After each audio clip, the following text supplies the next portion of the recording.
Olá pessoal, dada essa onda, né, de protestos coxinha, né, onde a classe média alta e alguma parte da elite, né, tem ido para as ruas reclamando dos impostos pagos, clamando cada vez mais um Estado mínimo, né, minúsculo, esse vídeo se faz mais do que necessário, né?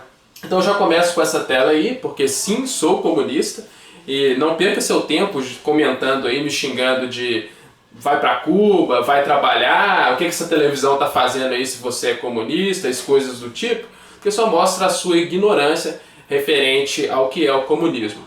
Bom, por falar em ignorância política, o que mais tem hoje é analfabeto político e ainda querendo se colocar como donos da verdade, né? Eu não vou citar o nome desses que estão na mídia aí, porque senão a gente vai aqui ficar o vídeo todo citando. Bom, quero deixar claro também que eu não sou aqui um dono da verdade, né? Eu não estou me colocando aqui acima do conhecimento como um Deus soberano, não.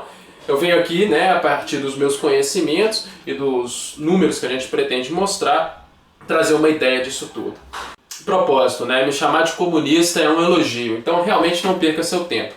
Em relação a Cuba, né? Basta você ver como era Cuba antes da Revolução e como foi depois, né? Como os camponeses viviam antes e depois. Olha o sistema de saúde, olha o sistema escolar, né? E a propósito, ir para Cuba não é o que o comunismo ou quem é comunista tem esses tipos de ideais. Até porque a ideia é transformar o mundo, né? É acabar com a exploração do mundo. Então o comunismo em Cuba é para ser aprimorado e levado para o mundo. Então esse paralelo não faz o menor sentido. Outra coisa que também não faz o menor sentido é colocar o PT como sinônimo de comunismo. Não tem nada a ver uma coisa com a outra. No início do PT ainda tinha lá ideais socialistas, mas o PT é muito brando. Se você na verdade está incomodado com o PT, imagina com um partido de extrema esquerda ou ideais comunistas, né, que pretende simplesmente acabar com a propriedade privada, né? Então, vá se informar para ter uma noção do que são as duas coisas. Enfim, vamos para os slides então, né? Aqui está uma pergunta a você, coxinha, né? O que Vossa Excelência acha disso? Um clássico coxinha responderia: todos têm as mesmas oportunidades. Bom, o que interessa aqui é que pouco importa a sua opinião. Se você acha que esse garoto e este aqui têm as mesmas condições de competir no mercado, né? Na famosa meritocracia, pouco importa. A questão é que a gente tem números, então vamos lidar em cima dos números, né? O primeiro que eu quero trazer é essa relação indiscutível que existe entre raça e cadeia. A fonte aqui no caso é o Censo 2010, né? E o Ministério da Justiça no Departamento Penitenciário Nacional, com referência 06 de 2012. Bom, aqui a gente vê que a população brasileira ela está dividida, né, nesse questionário, nesse levantamento de dados, entre brancos, negros e pardos. Você vê que temos 47,51% de brancos, 7,52% de negros e 43,42% de pardos. Bom, se tivéssemos um sistema justo, carcerário, a população negra e parda está um pouco acima da branca. Então, de fato, teria que ter na população carcerária um pouco mais de negros e pardos. Mas o que acontece não é um pouco mais, né? Veja no caso os dados da população carcerária, né? A raça branca está lá dentro com 34,02%. Ou seja, de 47,51% para 34,02%. Agora veja o caso da raça negra, né? Números assim, absurdos, gritantes. De 7,52 passa para 16,12. Ou seja, a discrepância ali embaixo, né, que a gente coloca é 2 vezes, 14% a mais. No caso da raça parda está mais ou menos equiparado. Então a gente vê aqui que a pena ela tem uma relação racial indiscutível, né? Esse é o primeiro slide apenas.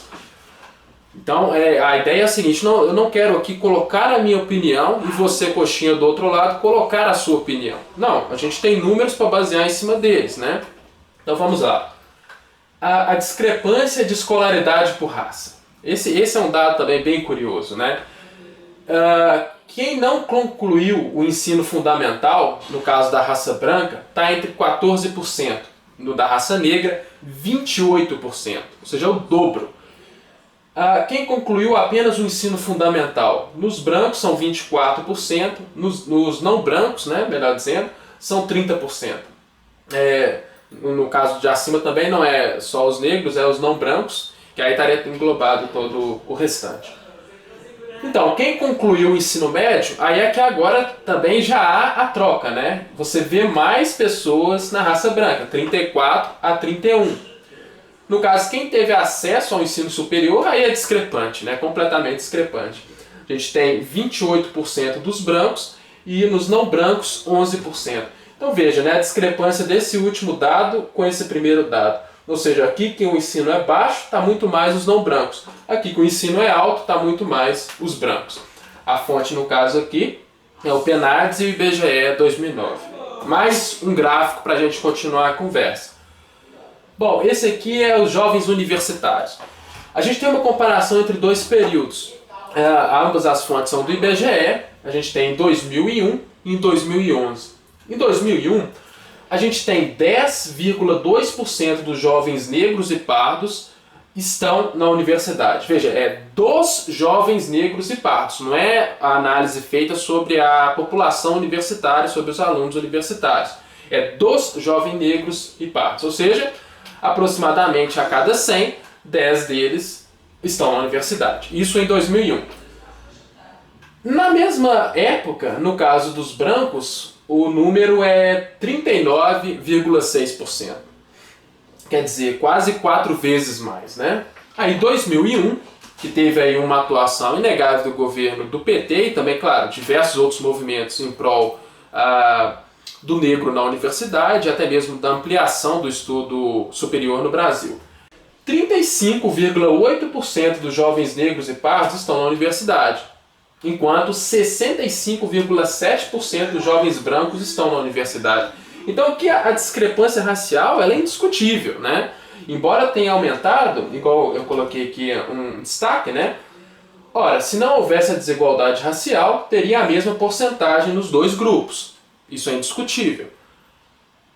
E aí eu abro um parênteses aqui dizendo o aumento de mais de 350% entre os jovens negros e pardos que estão na universidade é referente ao período do PT no governo. Então há aqui, sem dúvidas, um ganho, né, do governo petista. Mas, independente de ter aumentado ou não, a discrepância racial é indiscutível. Esses são os números e os dados que você pode ir lá conferir. Basta você acessar o site do IBGE e pegar lá, você vai poder ver por conta própria. Pois bem, agora aqui a gente tem uma relação escolaridade e cadeia. Veja, primeiro a gente já passou da relação de raça e cadeia, que é indiscutível. Agora escolaridade e cadeia. Pois bem, a gente tem na população brasileira as pessoas com superior completo 8,3%. No caso da população carcerária, a gente tem 0,4%. Médio completo e superior incompleto. Na população brasileira, 23,4%. No caso da população carcerária, 8,2%. Agora também já há novamente uma inversão. Veja, fundamental completo e médio incompleto. No caso da população brasileira, é 17,4%. Na população carcerária, 22,4%. Agora, fundamental completo e pessoas sem instrução, a gente tem 50,2% na população brasileira, enquanto na carcerária, 63,2%.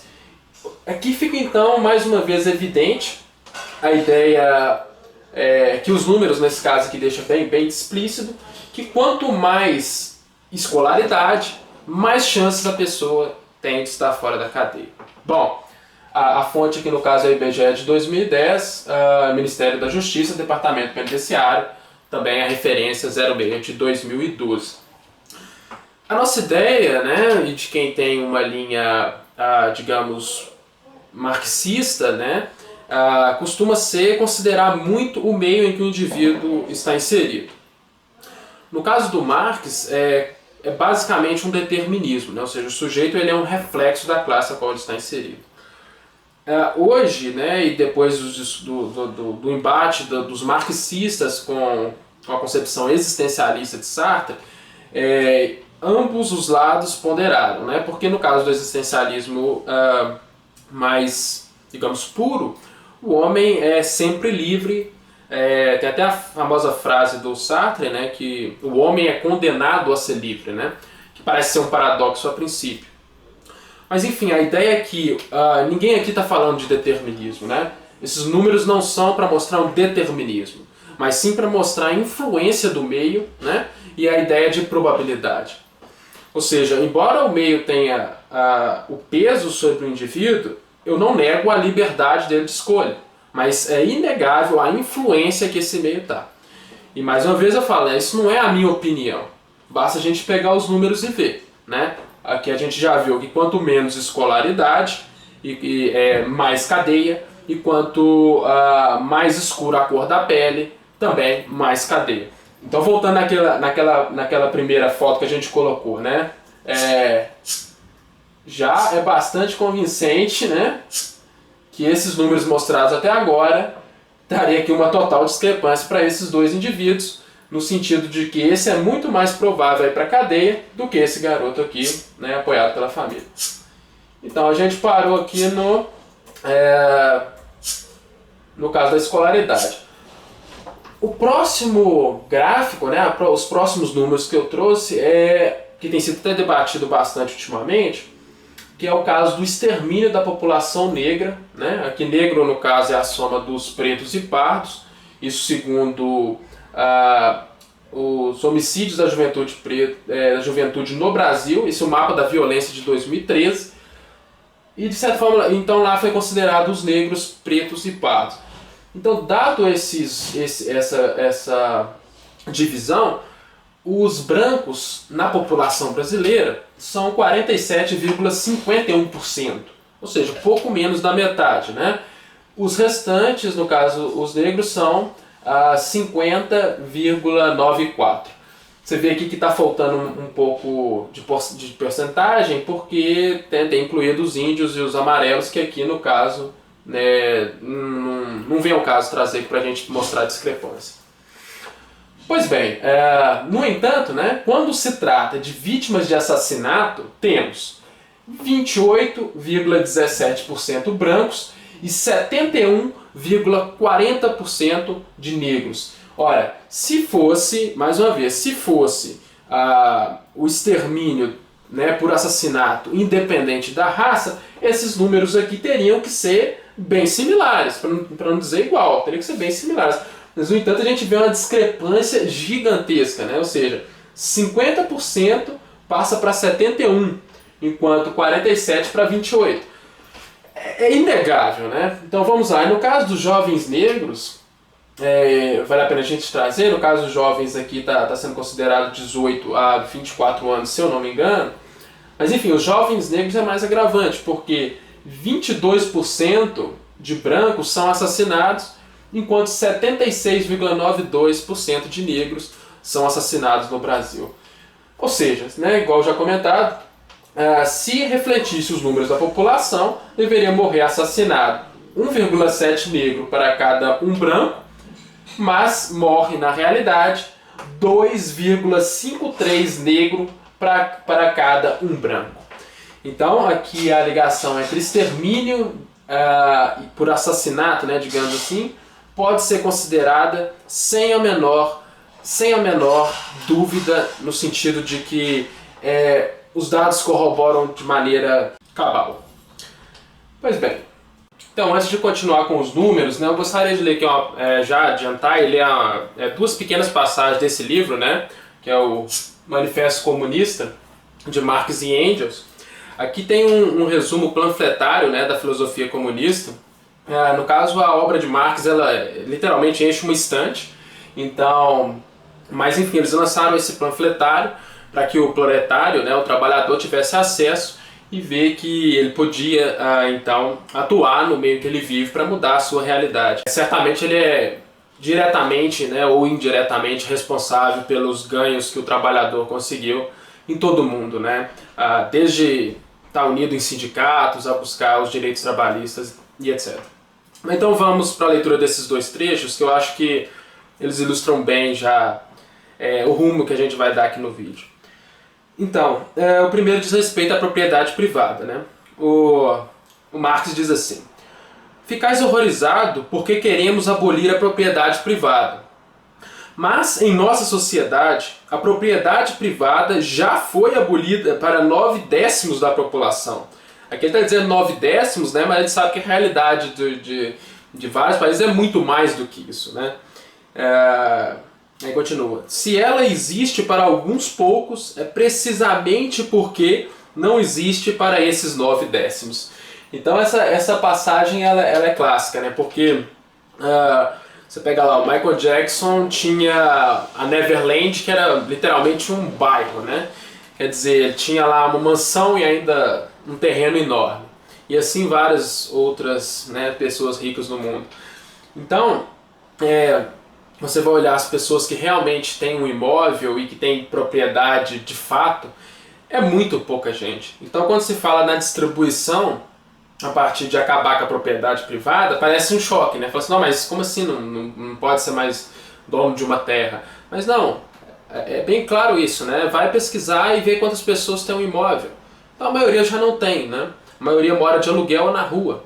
Então o espanto de acabar com a propriedade não deveria ser causado, porque para a maioria das pessoas esse fim da propriedade já foi feito há muito tempo. E como, né, que repetindo como Marx diz, se ela existe para alguns poucos, é precisamente porque não existe para esses 9/10. Porque aquela ideia, né, de que o trabalhador ele acaba só tem a força de trabalho para vender, então ele ajuda o patrão a ter o lucro, né, que aí vai ter as propriedades, enfim, e vai rendendo o sistema. Antes de eu ler a segunda passagem, eu gostaria de comentar um pequeno fator da filosofia marxista no Capital, que é bastante curioso porque ele abordando a lógica capitalista, né, mostrando como funciona a lógica capitalista, a gente tinha então antigamente a ideia de que eu tinha um produto, né, vamos colocar a mercadoria, aí eu trocava por dinheiro, né, para conseguir uma nova mercadoria. Então eu sempre vivia esse sistema de troca, ou seja, o dinheiro era um meio, né? O dinheiro não era um fim. Aí é bem legal como o Marx mostra a evolução de que o capitalismo, quando ele se implanta e chega, né, no nível que está hoje mundialmente, ou seja, destrutivo, né, onde a acumulação não tem nem mais para onde ir, onde os grandes proprietários, na verdade, a conta bancária deles, né, tá lá o número na conta, mas ele não consegue nem sacar aquele dinheiro e muito menos gastar. E aí o Marx mostra, né, que aí mudou a coisa, ficou o dinheiro, eu tenho uma montante de dinheiro, eu compro uma mercadoria para conseguir um maior montante de dinheiro. Então a gente vive numa sociedade, numa lógica tão destrutiva que acaba sendo o dinheiro pelo dinheiro, né?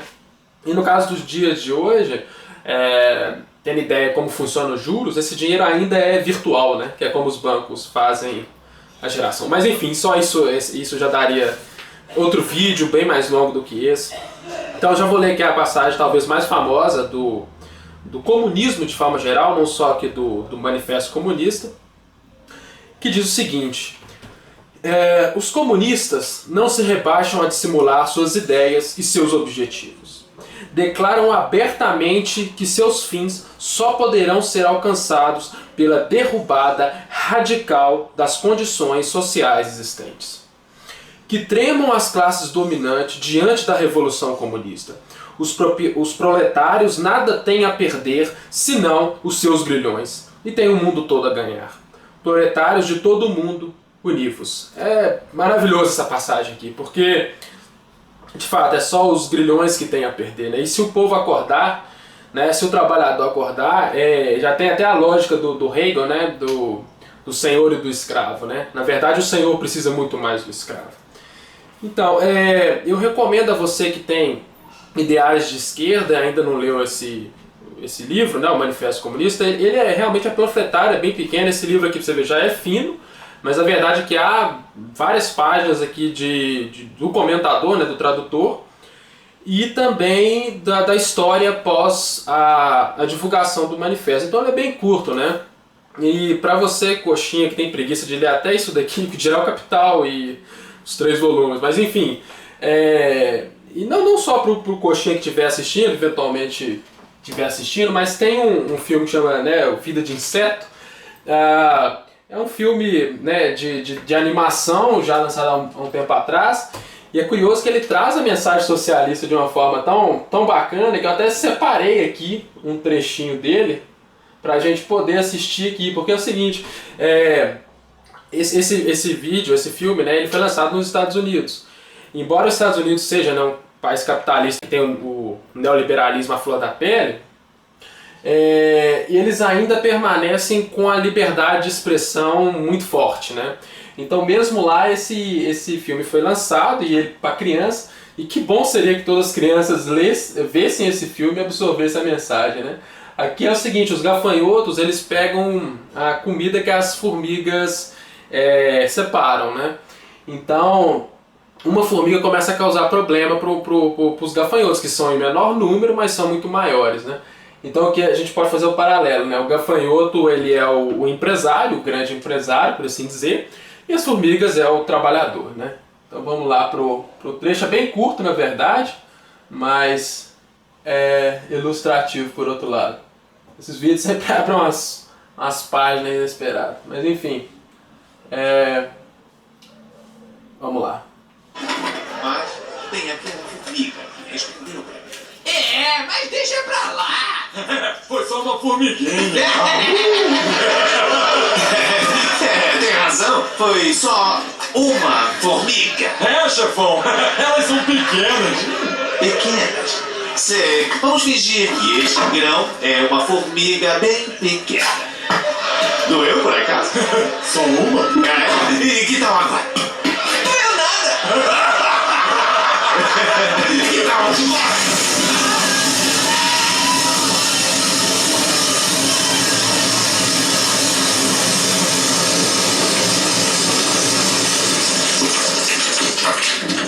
Deixem uma formiga nos desafiar e aí todas vão começar a criar problemas. Essas lindas pequenas formigas estão em maior número do que nós. Se elas começarem a se tocar, acabou a nossa moleza. Não é por causa do rango, é para manter as formigas na linha. Aí é bem legal, vai continuando, né? Eu já vou passar para uma outra parte também tão pequena quanto, mas que mostra aí a luta dessa formiga que desafia o gafanhoto aí, chefe, né? Essa formiga aí é o revolucionário, né? Que tenta mudar as coisas. Ele tá tomando uma surra a mando do chefe, né?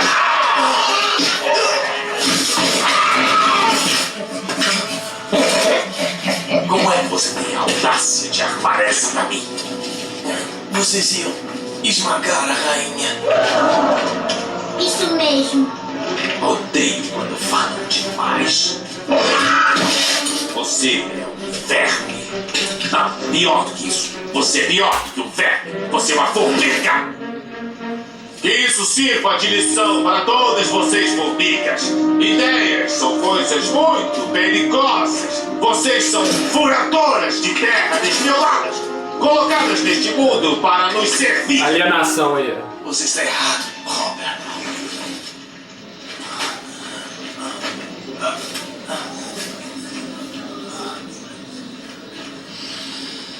Formigas não foram feitas para servir a vocês, Robert. Vi essas formigas fazerem coisas incríveis. Todos os anos essas formigas conseguem pegar comida para elas e para os gafanhotos. Então, qual é a espécie mais fraca? Formigas não servem a vocês. São vocês que precisam de nós.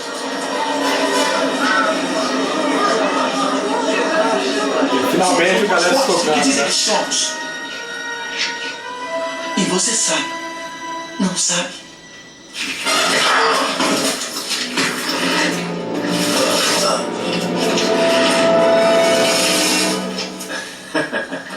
Pois é, princesa. Robert, eu odeio te interromper, mas...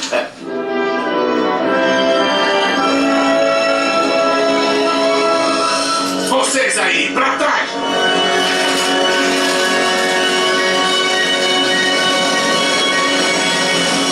Ah, foi uma péssima ideia. Sabe, Hopper, a natureza tem certas regras. As formigas comem a comida, as formigas ficam com a comida e os gafanhotos voam.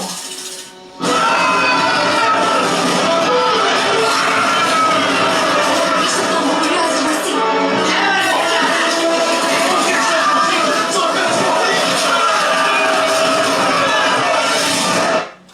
Enfim, é bem ilustrativo mesmo, traz toda a questão do revolucionário, né, da dificuldade de comunicação, do que fazer para quebrar uma tradição, né, da exploração do trabalho, enfim. Você pode dar para o seu filho de presente, que realmente é um bom legado que você pode deixar para ele, né.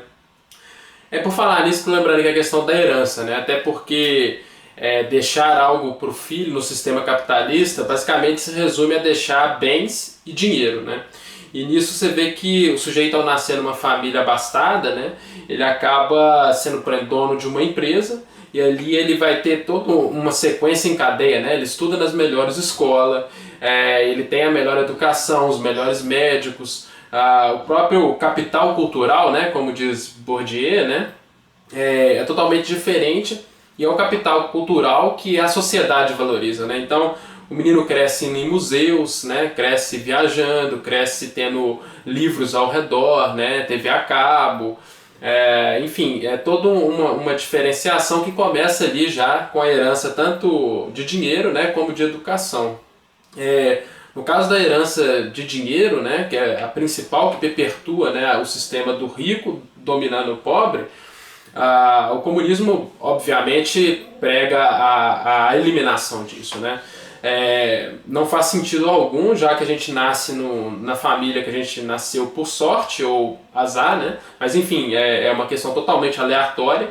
Então não faz sentido a gente pensar por essa lógica um sujeito herdar o domínio simplesmente porque ele nasceu numa família, né?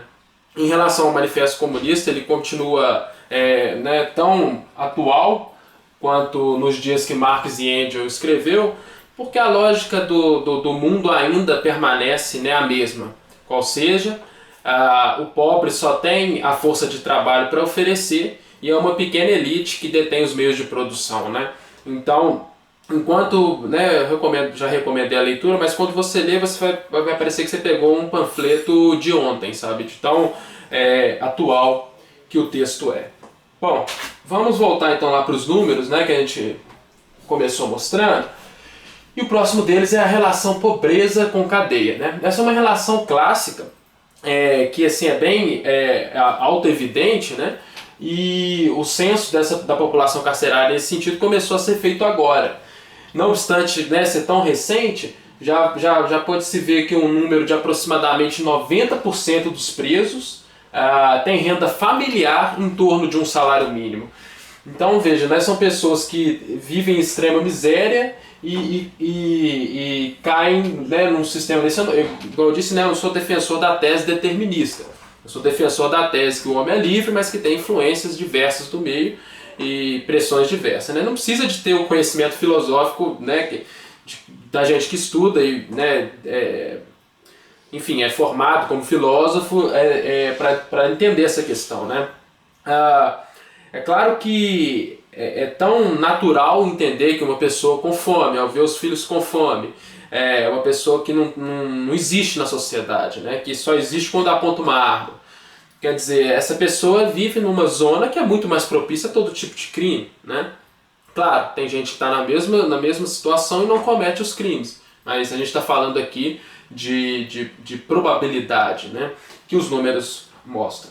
Bom, o próximo também é nessa mesma linha, que ele mostra a desigualdade social, né? A exploração do trabalho com baixos salários, no caso, é gritante no Brasil, né? Veja, no caso, pessoas, esse é o censo de 2010 do IBGE, a gente vê que sem rendimento até um salário, mais de um salário a dois, que são, né, esses três primeiros itens aqui, corresponde a 72% dos brasileiros, né? Quer dizer, dentro da população brasileira existe uma discrepância de renda né? Uma discrepância de renda gritante. Então, aqui a gente for ver os mais abastados, né? Que é mais de 20 salários, mais de 10 salários a 20, eles correspondem a pouco mais de 3%, né? Então a gente vê que a maior parte da população brasileira ela é explorada no trabalho, né? A gente pega na ocasião que o salário mínimo, 2 salários mínimos era igual a R$ 1.020, né? Então 72% dos brasileiros em 2010 trabalhavam por menos do que isso. Então essa pessoa ela tá numa zona de problemas e alimentícios, né? Que ela não consegue sequer subsistir, né? A maioria desses indivíduos não consegue sequer subsistir. E o sistema capitalista ele trabalha com um desemprego crônico para manter exatamente essas pessoas nessa faixa salarial absurda, né? Aí pensando nesses dados que a gente apresentou aqui, é bom a gente lembrar que o nosso sistema carcerário, né? Ele é um desastre por natureza. As pessoas parecem que têm memória curta, né? Então eu trouxe aqui um exemplo, porque no montante geral, o que vai acontecer, né? Se a gente, por exemplo, diminui a maioridade penal. Primeiro, né, isso não vai resolver problema nenhum, porque o menor vai passar a ter 15 anos, o bandido vai recrutar esse menor de 15 anos para fazer o serviço sujo, né? Além de que a porcentagem de crimes hediondos cometidos dos 17 aos 18 anos é muito pequena para justificar essa redução. Mas a questão da redução, né, para a gente debater, seria mais outro vídeo. E a ideia aqui que eu quero que é o ponto central, é mostrar que se a gente faz esse tipo de alteração, né, no Código Penal, ou alterações do tipo pena de morte, como alguns, né, pedem, ou prisão perpétua, o que vai acontecer no final das contas é mais pessoas vulneráveis, mais pessoas que estão nessa zona de precariedade vão ser o quê? Assassinadas numa eventual pena de morte e vão passar a vida toda numa cadeia. Então, para se pensar em fazer esse tipo de alteração na lei, a gente devia que ter um equilíbrio, uma harmonia social, né? Quer dizer, a igualdade social teria que ser alcançada para aí sim a gente pensar nesses tipos de punições, né? Porque se faz hoje no Brasil, você vai condenar exatamente as pessoas que não têm condições, que não teve oportunidade de estudo, que não teve oportunidade de boa alimentação, nem médica, nem educacional. E aí você joga na cadeia enfim, as melhores cadeias seriam extremamente prejudicial, porque você estaria condenando então a população pobre e negra de forma geral. Eu trouxe esse caso aqui que foi gritante, um dos mais chocantes recentemente, assim, e que eu tenho certeza que a maioria que está vendo esse vídeo aqui já esqueceu. Até porque é tanta coisa em ciclo, né, que acontece, que até é natural às vezes no esquecimento. Mas para lembrar, eu vou ler aqui a reportagem no site do PCO, mas foi divulgada na ampla mídia e tudo, que mostra assim, a precariedade da nossa cadeia ao extremo, né? Então vamos para a leitura. Em 2007, uma garota de 15 anos foi presa numa cela com mais de 20 homens por decisão da juíza Clarice Maria. Vou repetir. Uma garota de 15 anos foi presa numa cela com mais de 20 homens por decisão da juíza Clarice Maria. Inicialmente, a polícia apresentou como justificativa para a prisão um suposto flagrante de furto. Com a repercussão do caso, a polícia afirmou não saber que a menina era menor de idade e que, na verdade, ela seria prostituta e viciada em drogas, como se isso justificasse sua prisão com homens e a violência que ela sofreria a seguir. Como o caso chegou a ser noticiado internacionalmente, o Conselho Tutelar foi ouvir a menina sobre o que de fato teria acontecido. Ela contou que, apesar de ter apelado repetidas vezes aos policiais, foi colocada numa prisão com mais de 20 homens. Ela foi torturada, queimada e teve os cabelos cortados. E a comida, a exceção das quintas-feiras, quando os presos recebiam visita, foi estuprada todos os dias em troca de comida. Muitas vezes diante de policiais em estupros coletivos. O que pôde ser comprovado por imagens gravadas, possivelmente por um policial através do seu celular, foi mantida presa por aproximadamente 20 dias, né?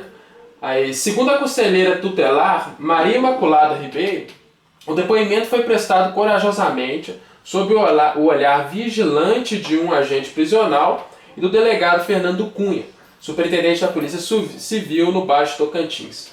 Aconteceu isso no Tocantins, né, mas as cadeias no Brasil elas são extremamente precárias. Mesmo a melhor delas ainda tem inúmeros problemas de infraestrutura, né? Quer dizer, se você joga a população negra e pobre ali, que vai sair de lá pior, certamente.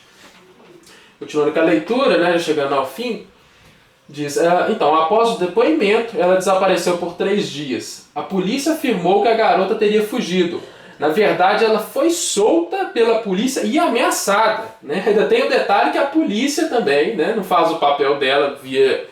Enfim, seria um exagero às vezes falar via de regra, mas a gente sabe também a precariedade que a polícia militar é formada, ou a lógica absurda dela de extermínio do inimigo, né?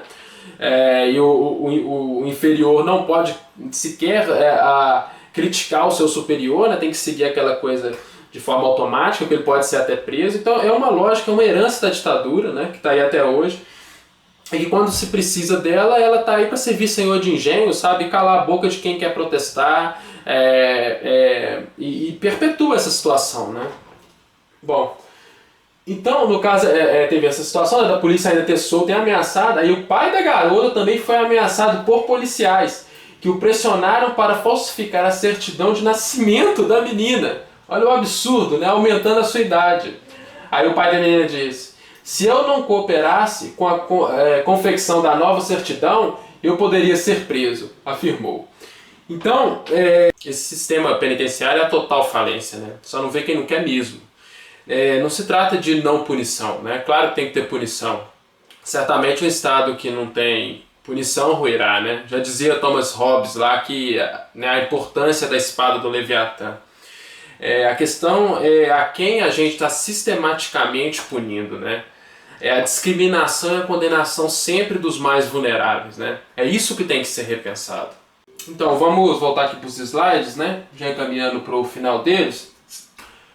Essa é uma foto que eu gosto muito, né? Ela foi divulgada aí no Facebook. Diz assim, né? O socialismo não significa tirar a riqueza de quem trabalha duro e transferi-la para quem não trabalha. O nome disso é capitalismo.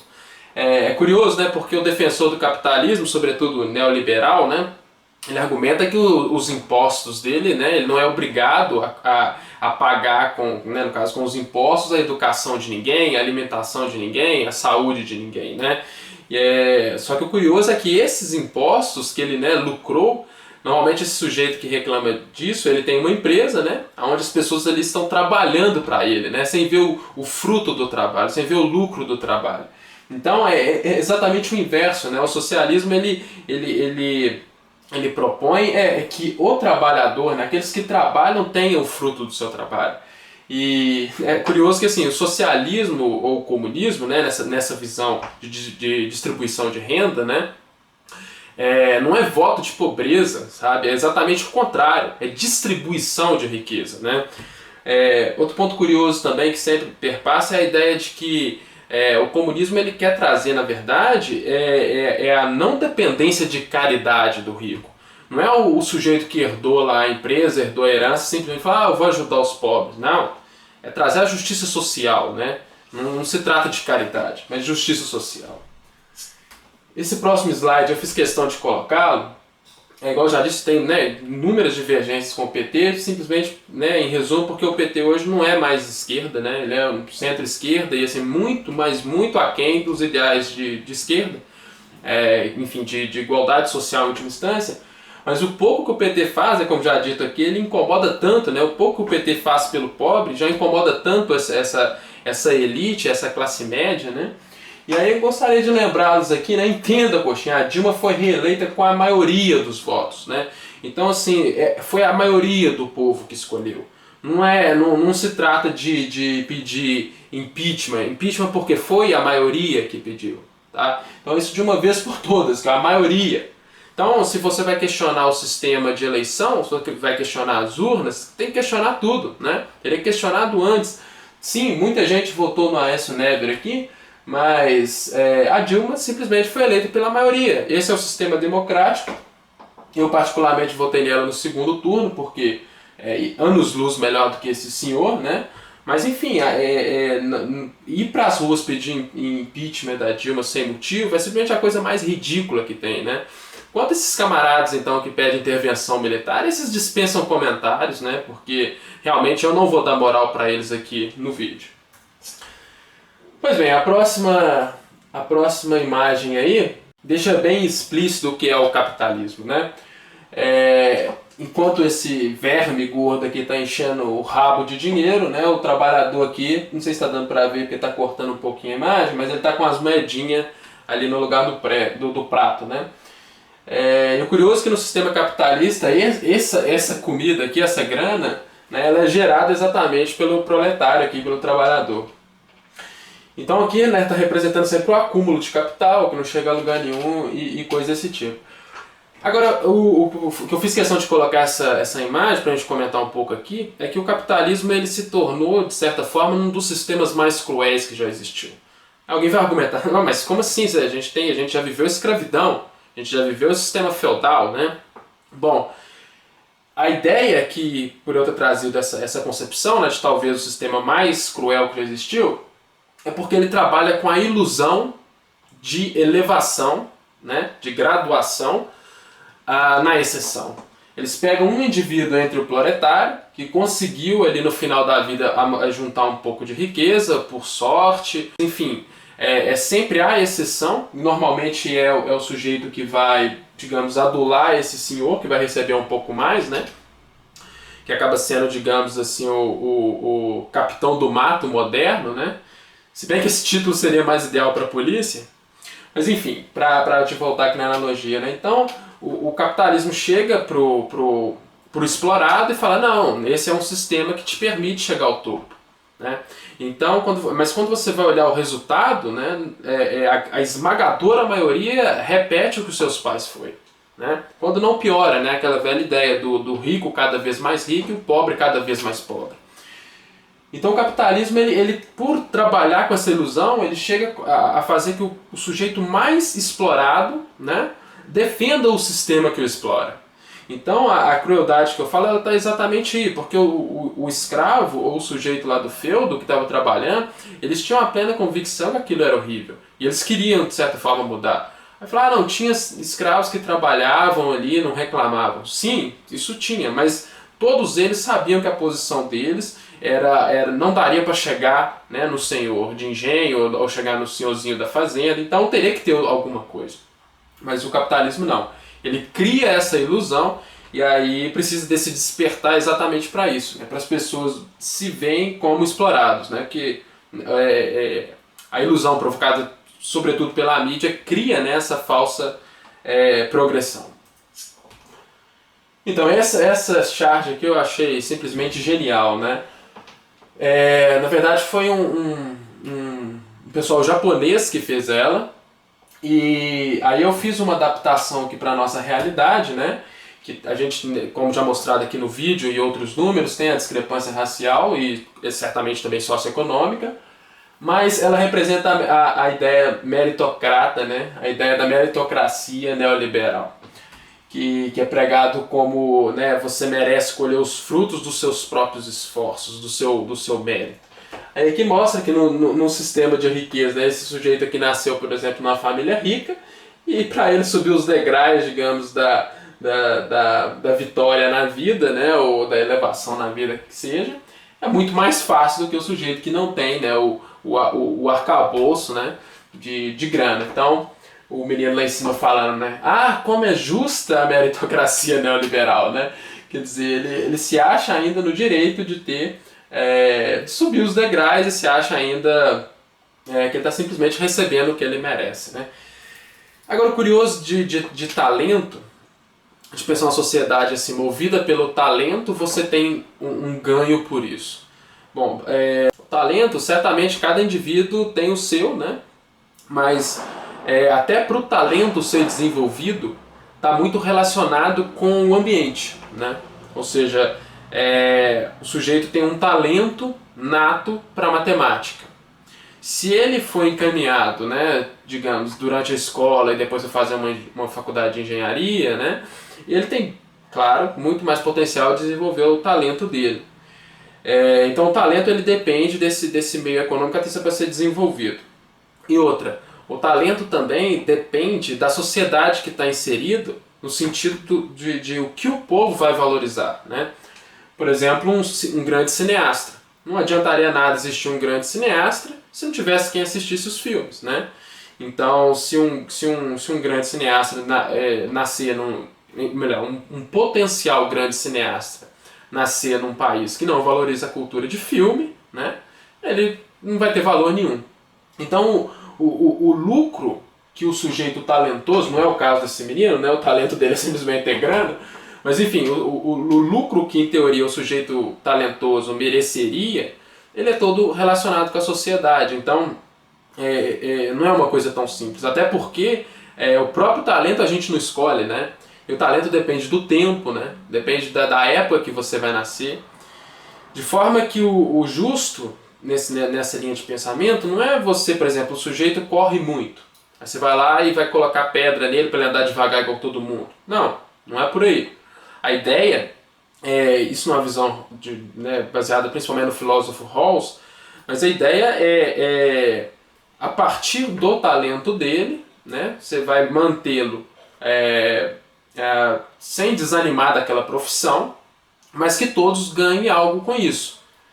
Né, para exemplificar, um grande esportista que ganha um salário astronômico, se você taxasse 90% do salário dele, ainda assim ele teria um salário alto e a população toda, né, ganharia com esse 90% que seria distribuído para a saúde, para a educação, etc. Pois bem, esse é uma charge do Duque, né, que é um sujeito extremamente criativo.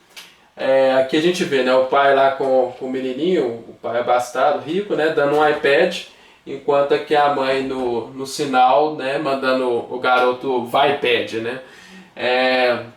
A gente vai fazer um prognóstico aqui simples, né, da probabilidade do futuro desse menino com desse, digamos que essa mulher ainda fosse uma usuária de crack, que, né, enfim, com 10 filhos, aqui tá pondo os meninos cada um sinal para pedir, né. Então a probabilidade desse menino nem sequer chegar à fase adulta é enorme, né? E as coisas vêm em cadeia, né? Primeiro a herança, que já foi comentado aqui. Esse menino tem um futuro garantido por bens. E esse não, né? Então a herança já seria talvez o principal mal. Aí, a partir disso, esse tem a melhor educação, a melhor alimentação, a melhor escola, vive num aconchego familiar, né? Enquanto esse é tudo o contrário, né? Tem a pior alimentação quando vive numa zona de criminalidade, de risco, enfim, não tem nenhum bem. Agora, é inegável, pelos números que a gente apresentou aqui, e também pelo senso comum, né, que certamente esses meninos têm uma probabilidade esmagadoramente maior de cometer crime do que esse, né? Embora, mais uma vez, a gente não fala de determinismo, né? Porque determinismo seria uma opinião ridícula porque existe contra-exemplos. Mas quando a gente pega a soma total, esses números deixam a coisa bem evidente, né? Aqui também outra charge que eu acho muito bacana que mostra, né, a ideia que para se fazer justiça não é simplesmente colocar todos no mesmo patamar de competição, né? Aquela ideia do talento que a gente falou. Não adianta colocar todo mundo numa mesma linha de largada, né? E ali você vai ter uma tartaruga competindo com um leão, que compete com um coelho, que compete com um lagarto, né? Então é preciso, ao se pensar num estado, né, num todo harmônico, até para ser, né, bom para o próprio sujeito talentoso, é que os outros não vivam em constante conflito com ele, né? Então a ideia seria isso, você fazer justiça no caso aqui é você promover uma igualdade, né? E essa igualdade não quer dizer que você tem que prejudicar o talentoso, né? O curioso é que assim, na visão de Rawls, por exemplo, digamos que esse sujeito aqui teria 5 blocos. Ele já é grande, mas ele teria 5 blocos para ele ficar em cima. Se com ele ganhando 5 blocos, a gente tirasse dos 5 que ele tem, 2, né, ele ficaria com 3. mas cada um desses ganhasse um, ou seja, ele ficaria com 3, ele com 2 e ele com 2. Já seria uma forma de promover um ganho social a partir do talento dele.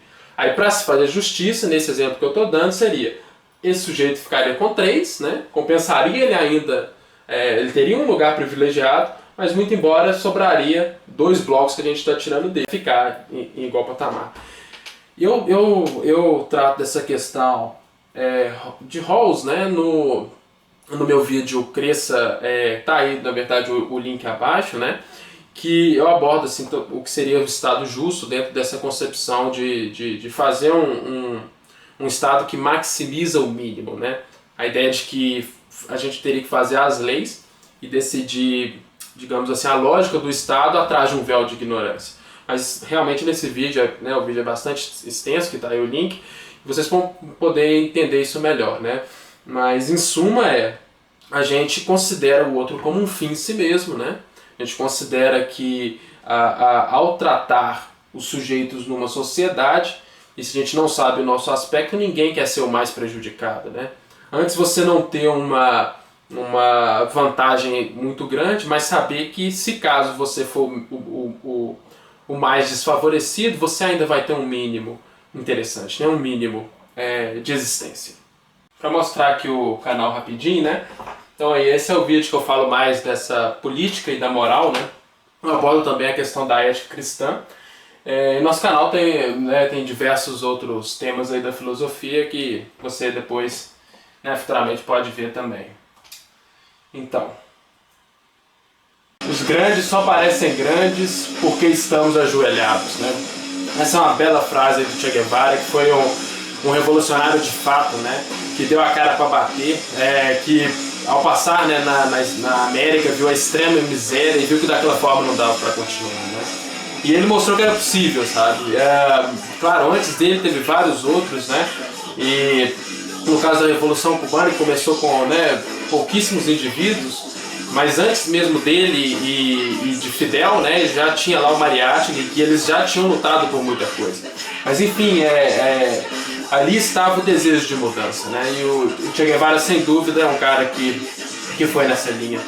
Então essa é a ideia, né? É possível mudar sim, é possível a gente continuar lutando, é possível fazer greve, é possível se manifestar, exigir melhores condições trabalhistas, até que um dia a gente possa de fato concretizar a igualdade social, né? Acabar com a propriedade na mão dessa elite e de fato dividir a riqueza e fazer oportunidades iguais, condições justas e tudo mais para a gente ter uma sociedade harmônica. É curioso que assim, esse sistema, na verdade, ele é muito blindado, né? O sistema capitalista ele não é regido pelo governo. O dinheiro está acima do governo, né? Não é à toa que eles financiam campanhas, né, para quando o governo chegar lá os favorecerem. Mas é muito pior do que isso.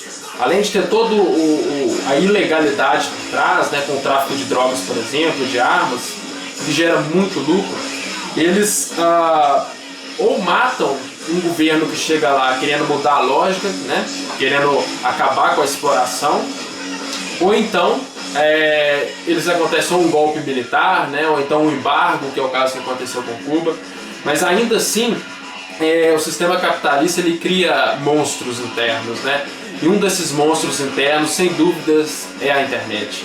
A internet ela começou assim, fazendo parte da elite, era só quem era muito rico que tinha, mas foi barateando, foi divulgando, foi chegando em muitos lugares. Ainda falta chegar nos rincões do país, mas a gente já pode divulgar uma mensagem, um vídeo como esse, por exemplo, sem depender da grande mídia, né? Que o tempo todo fez o filme de quem quis fazer e queimou quem quis queimar. Então, essa é uma esperança, sabe? Vamos divulgando, vamos passando adiante a mensagem. Lembrando sempre, os grandes só parecem grandes porque estamos ajoelhados. Eu gosto de uma frase do Paulo Freire, que ele fala que seria muita ingenuidade a gente achar que a elite ia promover um sistema de educação que fizesse os explorados observar a sua condição de forma crítica, né? Então não tem que esperar deles. Basta a gente se unir, comunicar, enfim, fique de pé. É isso aí, até a próxima.